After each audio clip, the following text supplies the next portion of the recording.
Bonjour, nous avons fini avec la partie 1, petit 2 en ce qui concerne les centrales. Maintenant, nous allons passer au système de régulation. Comme nous l'avons dit en introduction, un système complet est composé d'une centrale, d'une régulation et d'une utilisation.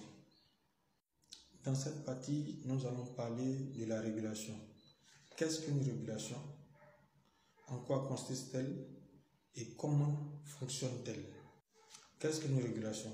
La régulation est le fait de faire fonctionner de manière correcte un système.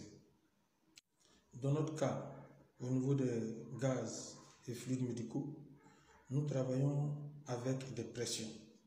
Donc la régulation consistera à maîtriser la pression dans les canalisations depuis la centrale jusqu'aux utilisateurs. Il existe deux types de régulation au niveau des réseaux des gaz et des fluides médicaux. La première détente et la deuxième détente. Comment fonctionne un régulateur? Nous avons à l'entrée du régulateur une pression P1 égale à 10 bars par exemple et une pression P2 égale à 8 bars à sa sortie. Nous allons donc calibrer le régulateur pour obtenir notre pression P2 égale à 8 bars sortie. À chaque utilisation, la pression P2 égale à 8 bars va chuter. Le régulateur va alors s'ouvrir pour laisser passer le gaz nécessaire afin de maintenir P2 stable à la pression de 8 bars. Donc, le régulateur permet la stabilité de la pression de sortie P2. Un système complet. La régulation est à deux étages. Première détente, seconde détente. La première détente est située à la sortie d'une centrale de production et ou de distribution. Elle permet la stabilité de la pression délivrée par cette centrale au réseau.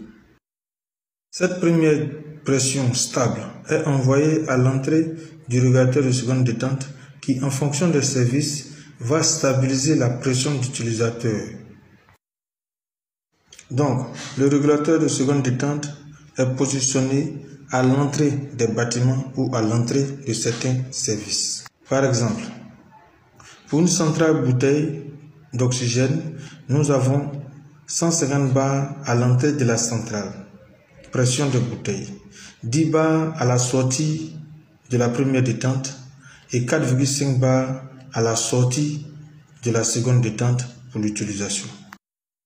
Il est recommandé dans le réseau secondaire que la pression de l'oxygène soit supérieure à la pression de l'air médical, elle-même supérieure à la pression de protoxyde d'azote, soit une différence de pression de 0,3 bars entre chaque gaz.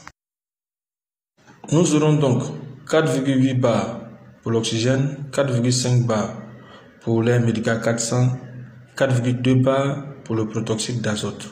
Mais pour le service de non-natalogie, nous aurons 4,8 bars pour l'air médical et 4,5 bars pour l'oxygène médical.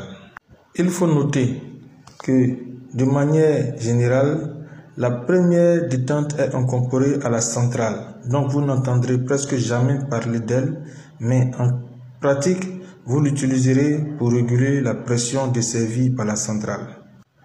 Pour la centrale d'air, elle est soit à la sortie de la cuve d'air médicale, soit à la sortie du système de filtration. Pour la centrale de production d'oxygène, elle est soit à la sortie ou à l'entrée du tamis moléculaire.